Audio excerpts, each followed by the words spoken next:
Mateus capítulo 24. Quem encontrou, diga assim: deixa queimar, deixa queimar. Mateus 24, já achou? Amém. Versículo 1. Ora, Jesus, tendo saído do templo, ia se retirando, quando se aproximaram dele os seus discípulos, para lhe mostrarem os edifícios do templo. Mas ele lhes disse: não vês tudo isso? Em verdade vos digo, que não se deixará aqui pedra sobre pedra, que não seja derrubada. Estando ele no Monte das Oliveiras, chegaram-se a ele os seus discípulos em particular, dizendo: declara-nos, quando serão essas coisas? Que sinal haverá da tua vinda e do fim do mundo? Respondeu-lhes Jesus: acautelai-vos, que ninguém vos engane, porque muitos virão em meu nome, dizendo: eu sou o Cristo, e a muitos enganarão. Ouvireis falar de guerras, rumores de guerras. Olhai, não vos perturbeis, porque forçoso é que assim aconteça, mas ainda não é o fim. Porquanto se levantará nação contra nação, reino contra reino. Haverá fomes e terremotos em vários lugares. Mas todas estas coisas são o princípio das dores. Então sereis entregues à tortura, e vos matarão, e sereis odiados de todas as nações por causa do meu nome. Nesse tempo, muitos hão de se escandalizar, trair-se-ão uns aos outros, e mutuamente se odiarão. Igualmente, hão de surgir muitos falsos profetas, e enganarão a muitos, e por se multiplicar a iniquidade, o amor de muitos esfriará. Mas quem perseverar até o fim, este será salvo. E este evangelho do reino será pregado no mundo inteiro, em testemunho a todas as nações. E então virá o fim. Diga comigo: e então virá o fim. Amém. Eu quero falar sobre o fim do mundo. Eu quero falar sobre a volta de Cristo. Assunto pouco comentado, pouco falado. Mas todo o mundo hoje, as nações hoje, eles esperam que alguma coisa venha a acontecer a nível mundial. Na Europa, eles estão em pavor, esperando em algum momento um ataque terrorista. A cidade respira o terror. As pessoas estão esperando a qualquer momento aquele maluco da Coreia do Norte fazer alguma coisa. E a China entra, Estados Unidos entra, Rússia entra. Todos nós sabemos, estamos à eminência de uma guerra nuclear. Isso não é novidade. Algo que se falasse alguns anos atrás, isso é loucura. Nós estamos à eminência. Isso está para acontecer a qualquer momento. As nações estão se preparando para isso. O mundo se prepara para isso. Esperamos a qualquer momento, por parte do Irã, alguma coisa em relação a Israel, em que o mundo árabe entra, e os Estados Unidos também entra, daí a pouco a Rússia entra, do outro lado China. Nós estamos vivendo a qualquer momento o início de uma terceira grande guerra. Então não há novidade nisso. Quando nós olhamos para os fenômenos da natureza, nós estamos vendo as coisas acontecerem. Quando eu estava para sair do Brasil, eles me avisaram: olha, nós já deixamos um hotel pago para você na Inglaterra, porque possivelmente os voos serão cancelados, porque está chegando um tornado aqui. Nós vamos orar para que Deus afaste esse tornado daqui. E afastou. Eu cheguei, mas naquele dia, ventos fortíssimos chegaram ali, eu pude experimentar um pouquinho do que é a força de um furacão. E olha que eu não vi nada, tá? Só segurava o celular na mão para ele não voar. Nós estamos vendo terremotos, grandes terremotos. Se espera um grande terremoto a qualquer momento na América do Norte. Se espera terremoto no Brasil. Se espera terremoto. Nós estamos vendo coisas acontecerem que nós jamais imaginaríamos que um dia pudéssemos experimentar isso. Nós estamos vendo isso. Eles me perguntaram: você não tem medo do terror? Eu falei: não, eu prego muito no Rio de Janeiro. Quem prega no Rio de Janeiro, vai nos morros aonde eu vou e prega onde eu prego. Acho que terrorista não assusta muito, não. Porque nós vivemos o terror o tempo todo. Agora mesmo, no grupo da igreja do discipulado, alguém me mandou pastor, ore porque um policial foi esfaqueado e agora aqui na Cidade Nova. E foi para o hospital, a gente não sabe a situação. Eu estava ali, eu estava orando por ele.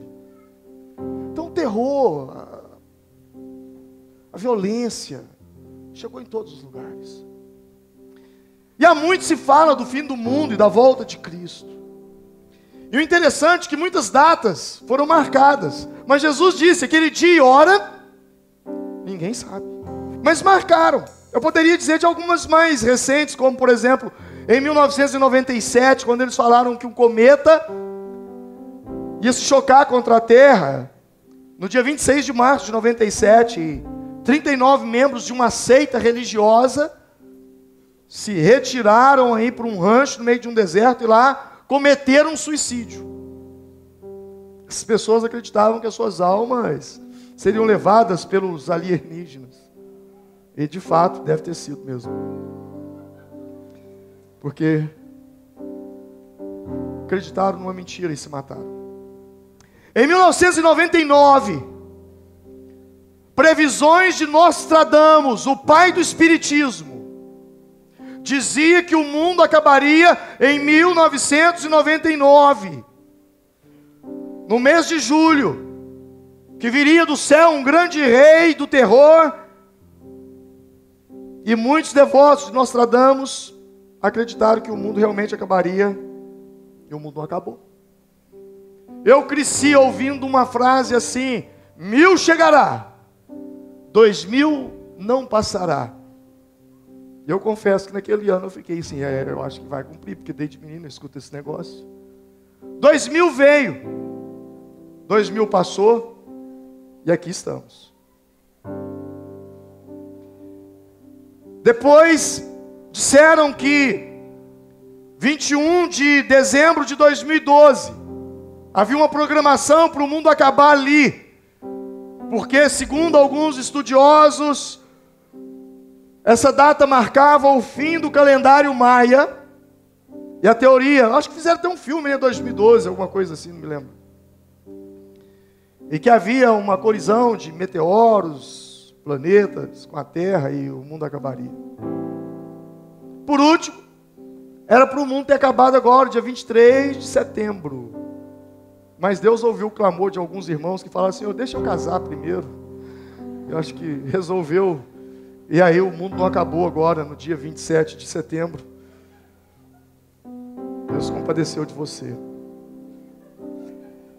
Lua de sangue, alinhamento de planetas, Tudo isso as pessoas usam como coisas para falar que o mundo vai acabar. Jesus falou de todas essas coisas, mas ele diz: isto ainda não é o fim. Então o que vai demarcar, o que vai delimitar, o que vai nortear os sinais para o fim do mundo não são essas coisas. Mas então o que será? O que será? Na verdade, essas marcações de datas aí só servem para se cumprir a profecia de 2 Pedro. Tem aí essa passagem bíblica? Capítulo 3, versículo 3 e 4, que as pessoas iam dizer assim: sabendo primeiro isso, que nos últimos dias virão escarnecedores, andando segundo suas próprias concupiscências, e dizendo: onde está a promessa da sua vinda? Porque desde que os nossos pais dormiram ou morreram, todas as coisas permanecem como estão desde o princípio da criação. Essas coisas só servem para se cumprir essa profecia. Os maiores sinais do fim do mundo, os maiores sinais da vinda de Cristo, não estão nos cometas, não estão nos planetas, não estão nas luas. Aí eu digo luz no plural mesmo, porque existem outras luas, nem nas estrelas. Mas se você quer saber de fato algo que possa de fato mostrar: olha, está chegando, está na hora, vai acabar, Jesus está voltando. Embora que, abra um parênteses aqui, eu vou começar agora no mês de novembro.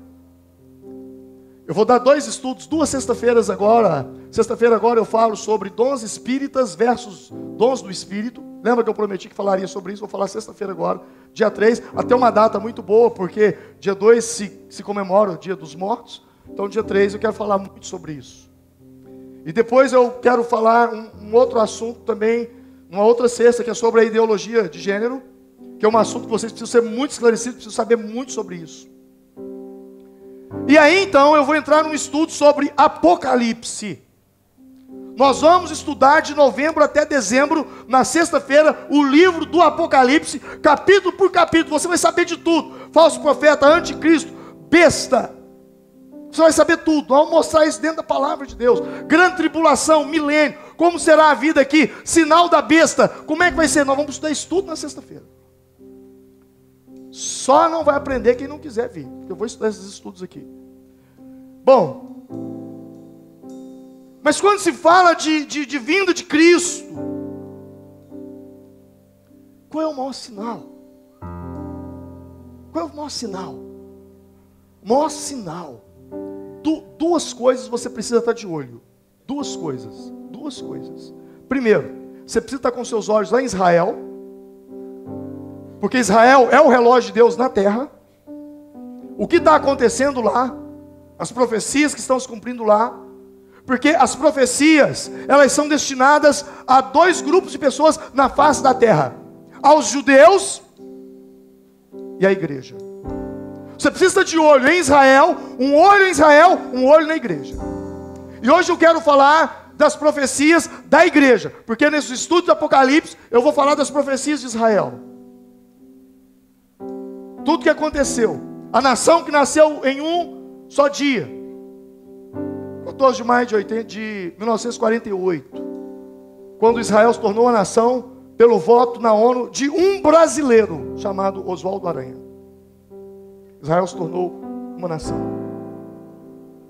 Mas quando eu falo de vinda de Cristo, interessante é que nós precisamos olhar para a igreja. Por quê? Porque o juízo de Deus começa pela igreja. 1 Pedro, capítulo de número 4. Hoje nós vamos comer a Bíblia aqui.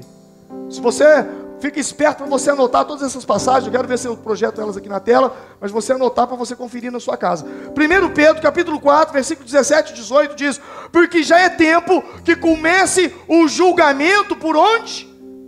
Pela casa de Deus. E se primeiro começa por nós, qual será o fim daqueles que são desobedientes ao Evangelho de Deus? E se o justo apenas... Olha só, esse texto aqui é tremendo. E se o justo apenas se salva, onde aparecerá o ímpio e o pecador? Ou tem uma passagem que diz assim: se o justo dificilmente se salva, onde comparecerá o ímpio e o pecador. Um dos maiores sinais da vinda de Cristo não estão na lua, nas estrelas, mas estão nas pessoas. E se você quer saber mesmo, eu quero te dizer, essa pessoa que está aí ao seu lado, assentada próxima a você, essa pessoa, ao olhar para ela, você pode saber se Jesus está voltando ou não. Porque Jesus disse que os sinais que precederiam a vinda dele estavam ligados diretamente à igreja. E Jesus disse, olha, versículo 10, Mateus 24, 10, muitos se escandalizarão. Irmãos, escândalo, para mim não me abala. Escândalo a mim só me diz uma coisa: Jesus está voltando. Fortalece a minha fé, não me abala, só fortalece a minha fé. Por quê? Porque é profecia. Muitos se escandalizarão. Jesus disse isso. Então quando você começa a ver escândalos, eu estava vendo agora recentemente um pastor norte-americano. O cara, sabe, ele levantou uma bandeira, coisa mais maluca do mundo, contra os gays dos Estados Unidos. Uma guerra. Daí a pouco o cara vai para a televisão e diz: olha, eu quero dizer para vocês, eu também sou gay. Foi um escândalo. Um escândalo. Então os escândalos, eles existem. Não é nada de novidade. Jesus disse isso. Agora eu e você precisamos pedir muito a Deus, vigiar, orar, ficar firme, porque essas coisas, elas aconteceriam. Jesus disse sobre isso. E ele disse mais, Lucas 17:1, ele disse que é impossível que isso não aconteça. E a minha oração é: Senhor, se é impossível que isso não aconteça, então eu te peço só uma coisa: que não aconteça comigo. Se for para acontecer comigo, eu tenho dito isso, se for para acontecer comigo, tira minha vida antes. Só tem inúmeras oportunidades. Tira minha vida antes. Eu não posso participar disso. Perco minha vida, mas não perco minha salvação. Jesus disse: o amor se esfriará. Versículo 12 diz: o amor se esfriará. Quando o amor ao próximo se esfria, o meu comportamento com o próximo também muda, se esfria. Sabe, sexta-feira, eu vim para cá e quando terminou o culto, eu vi o Kleber saindo ali, eu vi a Romilda veio para cá de dia e ficou aqui mexendo com biscoitos aqui na igreja. Eu pensei que era algum evento que ia acontecer. Aí depois, na hora do culto à noite, o Kleber saiu, falou: mas para onde é que é isso? Aí isso aqui é lá para a UPA, lá para o PANO, no pronto atendimento lá, e para o hospital. Eu vi os irmãos saindo, falei: eu vou atrás. Eu quero participar desse negócio aí. Eu fui. Nós éramos quantos, irmão Mauro? Nós éramos umas 6 pessoas.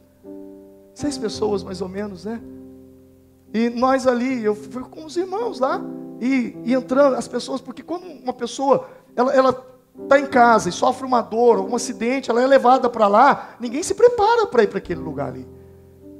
E você pode ser atendido e o seu caso ser resolvido em 5 minutos, como o seu caso também pode necessitar de que você passe a noite ali. E esses irmãos guerreiros, já há mais de ano, eles estão ali. E aí eles foram, uma equipe da igreja, uma bandeja com biscoito, um outro irmão com suco, uma vasilha enorme de suco, e o outro com um copo. E aí eu fui com eles, e nós fomos quarto por quarto, visitando as pessoas, a alegria das pessoas, quando nos viam.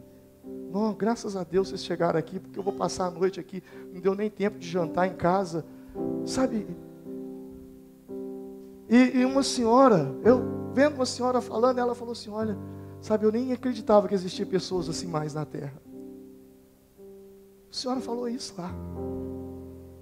E aí a gente encontra com irmãos e ora, o povo pede oração, aconselhamento, e sabe, e o quanto, aí a gente pode ver, sabe, um ato tão simples, mas de uma relevância tão grande, porque a pessoa pode ser muito durona, mas no momento da dor, ela é extremamente, a pessoa ela fica completamente fragilizada, carente e necessitada. E não existe melhor lugar para se falar do amor de Deus do que nessas horas. Não tem. O amor se esfriará. Quando o amor pelo próximo se esfria, isso é um sinal de que Jesus está voltando. Quando eu não me importo mais, quando eu vivo apenas uma religião, quando eu prego o amor, quando eu falo do amor, mas eu só falo, eu não faço. Eu estava preparando agora para a igreja, vai para a célula essa semana que vem, um cardápio com aproximadamente 60 ações voluntárias para a cidade, para as células promoverem agora, de novembro até dezembro. Nós vamos impactar a cidade com atos de bondade na cidade, que tem de tudo, desde esse trabalho que é feito lá no PAN, até parar lá no sinal da cidade, nos semáforos, e limpar os vidros dos carros das pessoas. A quanto que é? Nada, nós só estamos limpando para você, para que você tenha uma boa visão, e quem sabe, você possa enxergar Jesus também entrando na sua vida, transformando você. Nós vamos inundar a cidade com atos assim. O amor de Deus. Sabe uma coisa que a gente tem que preocupar? É quando nós começamos a ver um esfriamento no amor. E não é só um amor pelas pessoas, não. Um amor por Deus também. Eu já não tenho mais vontade de orar, eu já não tenho mais vontade de estar na presença de Deus. O esfriamento do amor não é algo que acontece do nada, sem uma causa. Jesus deixou claro que existe uma causa para o esfriamento do amor. E qual é? Por se multiplicar a iniquidade, o amor se esfriará. Então o que faz o amor esfriar é o pecado. A iniquidade faz isso. E essa geração, nunca uma geração sobre a face da terra, experimentou uma multiplicação de iniquidade como essa geração na qual nós estamos vivendo. A turma dos 40, 50 que tem aí na igreja. Outrora, nós falávamos assim, meu Deus do céu, é o fim do mundo mesmo. Revista pornográfica.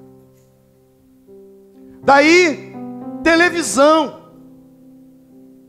Hoje, a pornografia anda dentro do seu bolso. A hora que você quiser, a um clique do seu dedo. A violência, o mal, anda a um clique do seu dedo. Está aí. Está aí. Próximo de você. A iniquidade se multiplica numa violência, se mata por nada. Uma vida vale 50 centavos, 10 centavos vale nada. E aí a gente começa a pensar, aonde estão as leis da nossa nação? Não tem. O que favorece mais a criminalidade. A corrupção que favorece a criminalidade, a desigualdade social. E aí a gente fica pensando nessas coisas. E agora, irmãos, quando eu vejo aquela eu não tenho nem nome para aquilo, que eu, às vezes a minha palavra pode ser interpretada como um xingamento, mas não vou falar nada. Aquilo que estão chamando de obra de arte agora. Crianças expostas a adultos nus, incentivadas a tocar. Aqui em Belo Horizonte mesmo, agora recentemente, no Palácio das Artes, colocaram lá quadros, a palavra que eu tenho é obsceno. Então hoje, a minha preocupação, quando eu falo da igreja da criança, outro dia Gisele acho que foi muito feliz em me fazer uma exortação ali, que eu fui embora para casa pensando naquela colocação que ela falou comigo, sobre as crianças. Porque hoje, se Satanás está no inferno falando assim, ó, nós vamos arrebentar lá na terra, o alvo de Satanás hoje se chama crianças. Crianças. Crianças. Por quê? Porque ele entendeu que essa geração é a geração da volta de Jesus Cristo. Então ele precisa pegar elas agora. Só que nós não vamos permitir isso. Nós não vamos permitir. E aí nós vamos investir pesado na vida das crianças. Por isso construir a igreja da criança. E outras coisas e ações e mais ações que nós vamos estar fazendo. Então sabe, Apocalipse 12 está querendo se cumprir, aliás, está se cumprindo já no nosso meio. Sabe o que diz lá? Pelo que alegrai-vos, ó céus, e vós os que neles habitais. Ai dos que habitam da terra e no mar, porque o diabo desceu a vós com grande ira, sabendo que pouco tempo. O diabo está sabendo de quê? Que pouco tempo lhe resta. Mas a Bíblia diz assim, Mateus 24:13, o amor vai esfriar, mas aquele que perseverar até o fim será salvo. Apostasia, sono espiritual. O esfriamento do amor gera apostasia. E o que é apostasia? É o abandono da fé. Apostasia é a negação da fé, é a revolta contra Deus. O primeiro sintoma da apostasia é o esfriamento, é uma apatia às coisas de Deus, um desânimo. Nossa, olha, eu estou um desânimo lá na igreja. Eu não vou lá na igreja não, domingo lá um calorão, não dá. Aí vem o frio, eu não vou não, porque a beira de rio é frio demais. Sabe, tem obstáculo para tudo que se chama Deus. Não lê a Bíblia, não busca, não ora, não frequenta mais a igreja, não, vou ser crente em casa. Tudo é atraente, tudo é atraente. O clube atrai, os lagos atraem, os sítios atraem, o futebol atrai, mas Bíblia não atrai, oração não atrai, igreja não atrai.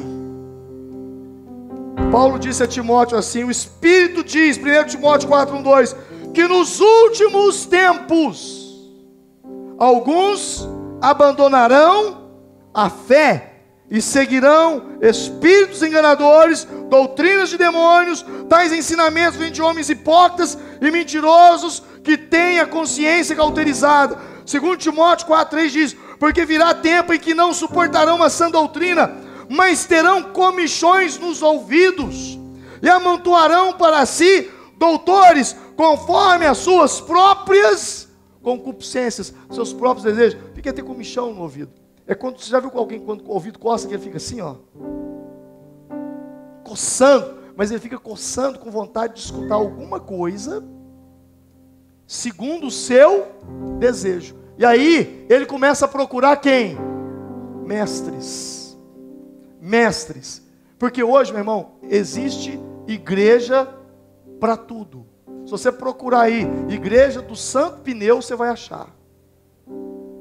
Você acha de tudo. De tudo, de tudo,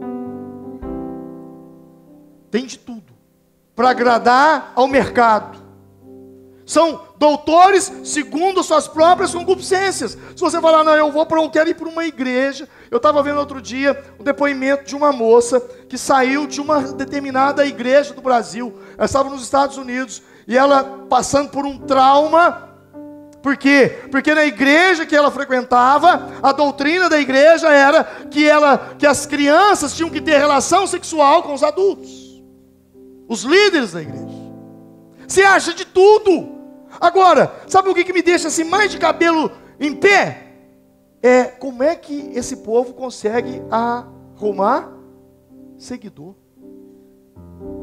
É uma loucura. Se abrir uma igreja ali, você pode ter certeza, amanhã Tem gente, igreja do santo capeta.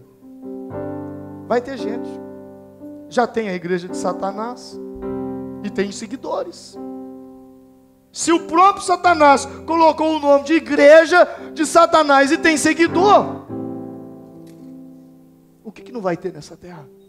Então nós estamos vivendo tempos que isso sim, para mim, é sinal da vinda de Cristo. Apostasia é sinal da vinda de Cristo. Mateus 24, 22 fala da velocidade do tempo.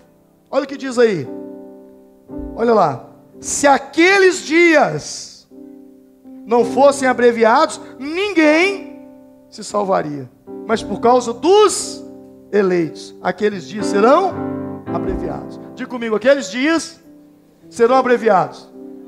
É por isso que ontem você estava celebrando a passagem de ano de 2016, 2017, e daqui 2 meses você já está celebrando de 2017 para 2018. Foi? E está sendo? A gente não percebe, o tempo está assim, ó, o tempo todo. Os dias estão sendo abreviados, mas por causa dos escolhidos. Por quê? Porque se demorar, até os escolhidos corre risco. Jesus mesmo disse: quando o Filho do Homem vier, porventura achará, Lucas 18, achará fé na terra? A velocidade do tempo só tem uma finalidade: abreviar por causa dos escolhidos. Eu penso que nesses tempos Deus está fazendo um reboliço no meio do seu povo, sacudindo a árvore para cair os podres, para que ninguém fique enganado. Eu penso que há uma linha divisória nesses dias, e essa linha divisória está demarcada por Apocalipse capítulo 22, versículo 11, para que ninguém tenha dúvida de nada. Está tudo muito claro. Sabe o que diz lá? Quem é injusto, faça injustiça ainda. E quem está sujo, suje-se mais. E quem é justo, faça justiça ainda. E quem é santo, santifique-se ainda. Eis que cedo venho, e está comigo a minha recompensa, para retribuir a cada um segundo a sua obra. Eu sou o alfa e o ômega, o princípio e o fim, o primeiro e o derradeiro. Não dá para ter mais dúvida. Ninguém segue mais nada enganado. Está tudo muito claro. Mas se por um lado está acontecendo tudo isso de ruim, eu também posso ver uma coisa. Existe dentro das igrejas um povo apaixonado e sedento por Deus. Algo incrível está acontecendo. Uma sede por Deus, vontade de buscar a Deus. Uma das profecias do fim, isso está em Atos capítulo 2, versículo 17 e 18, que diz assim: nos últimos dias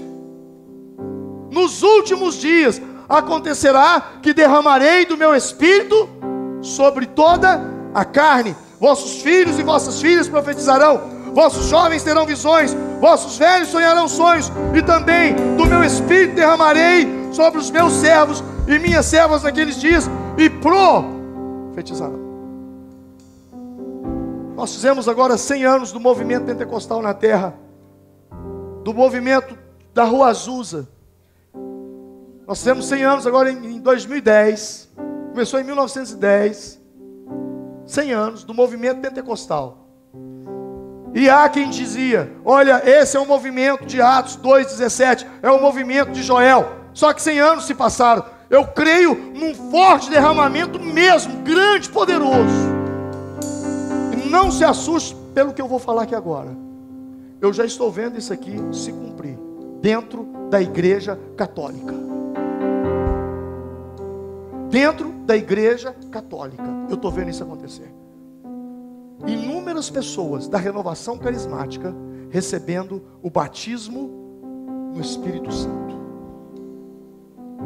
Vai ser uma saída maior do que a de Lutero, muito maior do que a de Lutero. Hoje mesmo eu vi um grande movimento de jovens por parte deles acontecendo na cidade, e eu glorifiquei a Deus. Ah, pastor, mas isso e aquilo. Deus está trabalhando. Deus está trabalhando. Às vezes eu fico vendo umas falas do Fábio de Mello, e eu falo assim, Deus está trabalhando. Deus está trabalhando. Porque tem hora que ele fala umas coisas, eu falo, não se assustem se vocês ouvirem falar do pastor Fábio de Mello. Porque eu acho que está um passo. Pela postura, comportamento. E fala. Eu estou vendo Deus levantando padres no Brasil. Não tenho medo de falar o que eu estou falando, porque eu estou vendo. Agora, recente mesmo, eu vi um padre se manifestando agora, no dia 12, numa missa, e falando abertamente, nós não podemos aceitar esse esgoto que a Globo está botando dentro das nossas casas, que a mídia está colocando dentro dos nossos lares, se levantando numa coragem que muitos pastores não têm, em mídia nacional. Eu estou vendo o mover do Espírito Santo.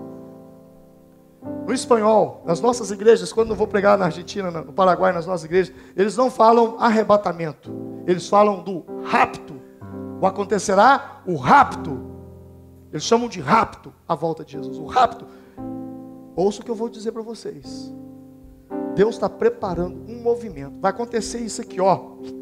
Uma conversão do dia para a noite, um arrebatamento do dia para a noite. E vai se cumprir aquela palavra que Jesus disse para os fariseus daquela época. Ai de vós, escribas e fariseus, porque muitas meretrizes herdarão o reino primeiro do que vocês. Tem muita gente no mundo das drogas, da prostituição, do roubo, da criminalidade, da violência, hoje,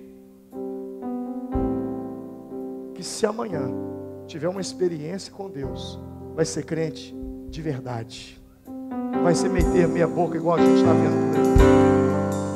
Que uma chuvinha espanta, um friozinho espanta, um calor espanta, não. Eu admiro muito os espíritas quando eles se convertem. Você pode ver, toda pessoa que era muito aprofundada nos terreiros de macumba, quando converte, vira crente, crente mesmo.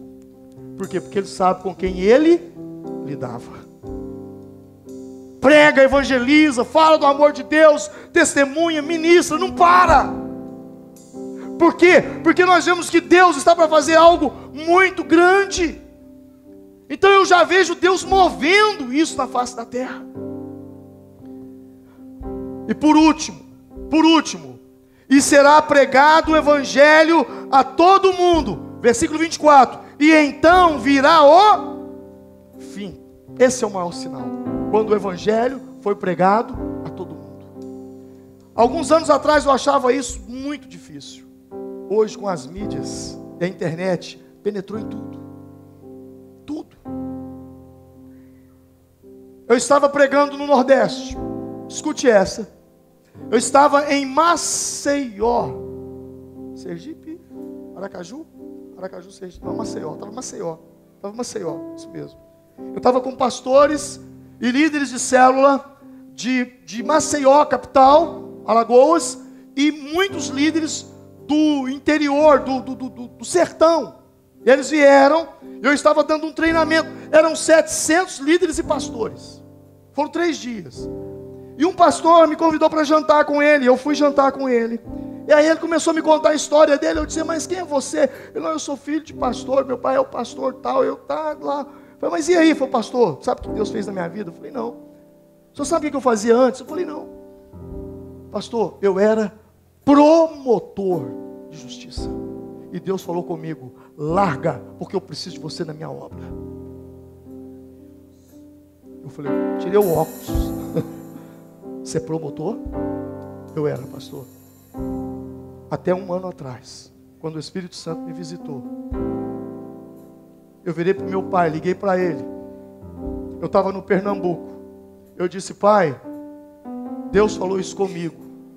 O Senhor me aceita dentro da casa do Senhor com minha mulher e minhas 2 crianças. Eu estou largando tudo hoje. Meu irmão, você tem noção do que é salário de promotor? Você tem noção? Esse homem largou tudo. E ele dizia para mim, pastor, Deus está com pressa. Eu não posso perder meu tempo ali. está entendendo?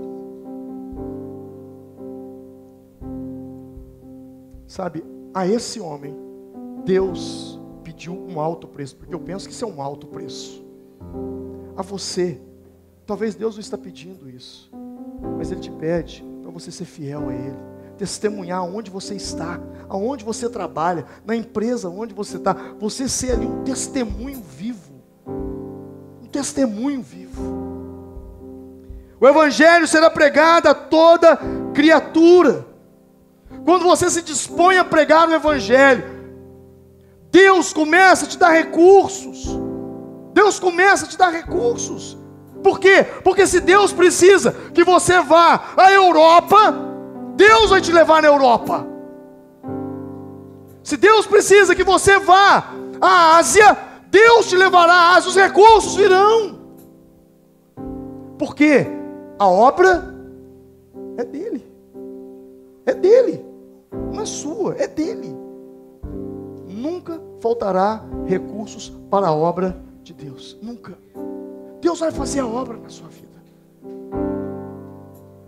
O Evangelho será pregado a toda criatura. E aí eu termino te fazendo uma pergunta. A minha pergunta no meio de tudo isso é: quem é você? Quem é você no meio de tudo isso? Que tipo de profecia que quando eu olho para você, eu vejo se cumprindo para a volta de Cristo? Quando eu olho para você, eu falo assim: o amor de muitos esfriará. Jesus está voltando mesmo. Será que é isso que está escrito no Evangelho, na sua testa? Ou será que quando eu olho para você, eu vejo Jesus está voltando mesmo? Porque Ele disse pregar o Evangelho a toda criatura. E esse irmão não para de pregar e testemunhar. Será que mensagem você está transmitindo? Que tipo de mensagem a sua vida transmite? O que as pessoas estão lendo nas páginas em sua testa? O que as pessoas estão dizendo de você? Este aí já foi mais crente na igreja dele. Ele era até fanático, vivia lendo a Bíblia, orando alto, jejuando, pregando aí para os outros. Agora, mal vai na igreja. É isso que os seus vizinhos estão vendo em você? É isso que os seus familiares estão vendo em você? Uma coisa que me chamou muita atenção na Europa é que eu vi grandes movimentos que se transformaram em monumentos. Quando o Evangelho estava em Jerusalém, ele era um movimento. Mas quando ele chegou à Europa, eles transformaram ele num monumento. Eu te pergunto, o Evangelho que está dentro de você, ele é um movimento ou é um monumento? Um movimento que a gente olha para você e fala: olha, como Deus está usando esse irmão. Olha, ele não para, ele está envolvido nisso, naquilo, ele está fazendo a obra, ele prega para um, ele evangeliza o outro, ele se envolve num projeto social, ele multiplica a célula, ele vai à célula, ele está no culto. Ou será que você se tornou um monumento? Olha, já foi tão usado por Deus aquela pessoa ali, né? Mas hoje está todo enferrujado, teia de aranha, se transformou num monumento. Que mensagem a sua vida espiritual traduz? Você é um movimento ou você é um monumento? Aqueles que são um movimento, último texto da noite. Aqueles que são um movimento, aqueles que são a parte boa do Evangelho, aqueles que são as boas profecias do Evangelho em relação à vinda de Jesus, está se cumprindo neles. Daniel, capítulo 12, versículo 2 a 4. Sabe o que diz lá? E muitos do que dormem no pó da terra ressuscitarão, uns para a vida eterna, outros para a vergonha e desprezo eterno. Os que forem sábios, pois resplandecerão como o fulgor do firmamento, e os que há muito ensinam a justiça, como as estrelas sempre e eternamente. E tu, Daniel, encerra essas palavras e sela este livro até o fim do tempo. Muitos correrão de uma parte para outra, e o conhecimento, a ciência, se multiplicará. Quando você se dispõe a ser um movimento, você vai brilhar mais e mais. Vamos nos colocar em pé nesse momento.